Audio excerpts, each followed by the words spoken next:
one day, Africans will come to the true realization that there was never anything like independence in Africa.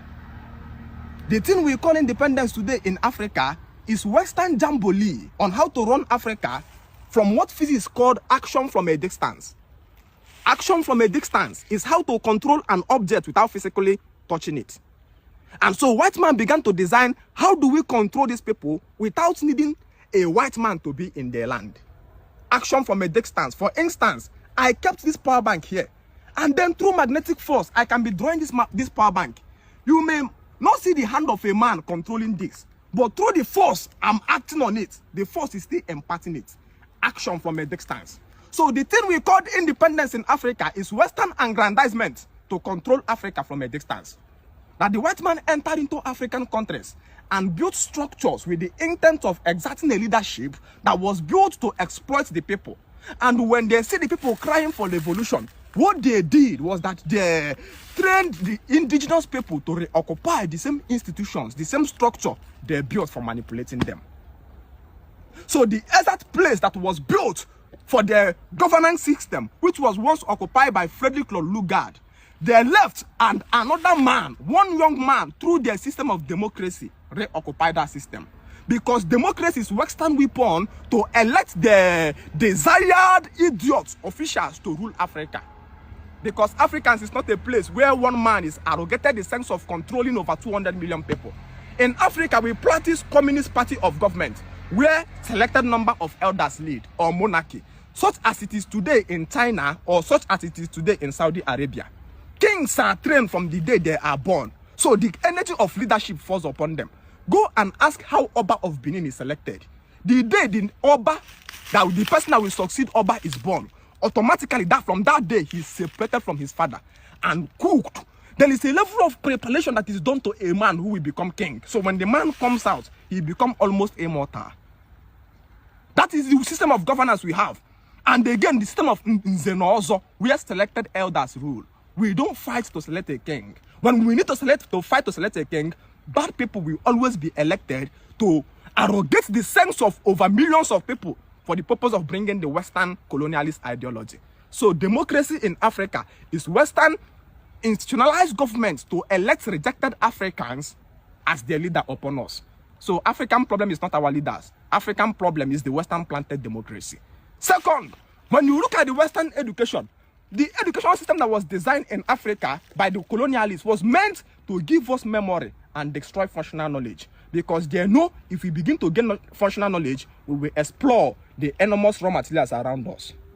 When they want to leave, they train our brothers and our sisters, give them titles, lawyers, professor, doctor, so they reoccupy the institutions and continue to teach us rubbish that we cannot apply in any system of life. So you graduate and the first book you write is, I beg to apply.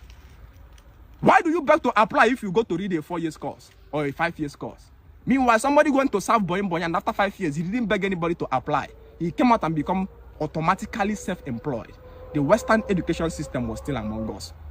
The system of police they implanted in Africa was the system of police that follows government officials, colonialist officials, and then subjugate the people and deny the people self-defense. When they want to leave, they trained our brothers as policemen to protect their colonialist officials. So in Africa, you still see police following individuals. You never see police follow anybody in England, in America, in Texas.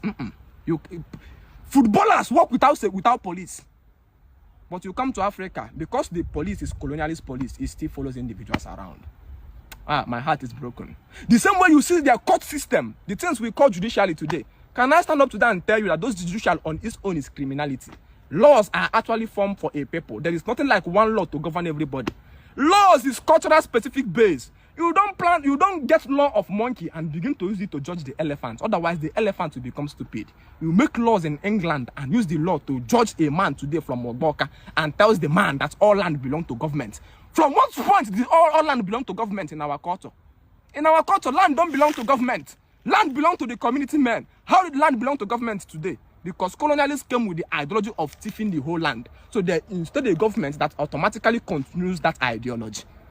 You have issue with your wife today. Your wife is going to take you to court.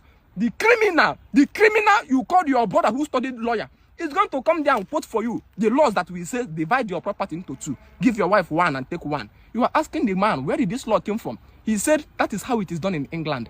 Sir, we're not in England, we are in Africa. He says, I'm a custodian. I'm a custodian of this governance I was put there. A man called George Orwell was understanding the contextual analysis I'm giving today. And the man began to write a book he called Animal Farm. Animal Farm is a book George Orwell used to illustrate how Africans were being governed from action from a distance. The jamboree we call independence today are not independence. The day we get independence, the principle began. Destroy democracy. Destroy democracy. An idiot who has been a thief, an idiot who has been a drug lord, an idiot who has been destroying people, committing all kind of evil. And then after 4 years, the person run and you renew him to become your leader who was never prepared to be a leader in the first place. In Africa, we are not people who fight to select a leader. If we need to fight to select a leader, automatically the bad people among us will continue to rule. That was why when election period starts coming, you hear them saying, come to London to come and do interview. Come to Chatham houses. The other people goes to France to come and do interview. Is there anybody in America who comes to Africa to come and do interview to be elected as a president? No, sir. Democracy is the system of governance because they are designed to fight. When Trump was speaking on the stage, bullets began to fly beside his ear. People want to kill him. Even though the bullets cut his ear and he was bleeding, Trump was shouting, fight, fight. We are designed to fight. We are born to fight. Fighting is our DNA. We fight. We colonize nation. An African man don't fight to select a leader. An African man in Africa, kings are not contended for. Kings are born. Hi, come to our WhatsApp school. Let us tell you where our problems start from, so we can begin to make possible change. Destroy democracy in Africa and give me back my communism. The greatest fight again we have today is monogamy. When white man wanted to leave, he looked at Mr. Man and see this Mr. Man. When I met him, he has 6 wives and children. Everybody was happy and everybody was under leadership. If I allow this man will have internal family that his eyes will be fixed upon the ground. One day, he will begin to fight me. He says, no, let me push war to go into this family. Let me introduce a family system where this man will be fighting with his wife. And so the man gave us monogamy. So a monogamy, an African giant man has been transformed to a baby. So he become under vulnerable to fight with his wife. So when you have a fight to fight with your wife, will you even think to fight the colonialist? A man is an electron in the nucleus. When you study electron in the nucleus, electron is not a partner of a proton. Electron is allowed free oscillation around the nucleus because you can't. Electron is not a companion of a proton. They created the war among us. Destroy for me monogamy. Give me polygamy. The greatest criminal cult they planted is Christianity. Christianity and Islam. Mr. Preachers of faith.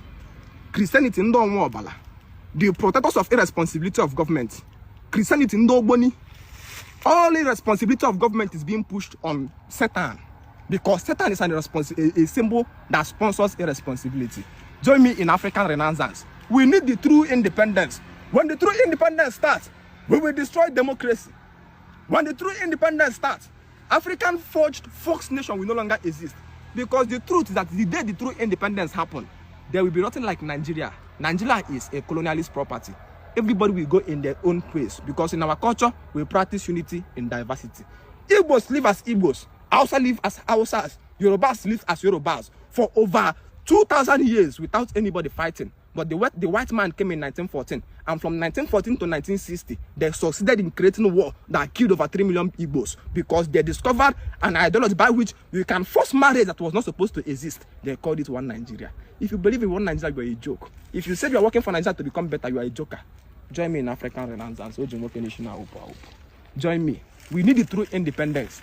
That true independence is the day we will destroy democracy. Once democracy is destroyed and we reenact communism, a system will select elders to rule us. The eldest man hold or fall in our village. How can the elder be there and the young boy will stand and say he want to pray?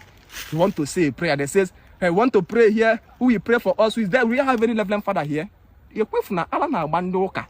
An elder, a 70 years old man will be sitting there and a young boy says he's a Reverend Father and come and start there to pray. Democracy Ghana, monogamy Ghana. All Western institutions will go down and it's time again for African liberation. Thank you so much.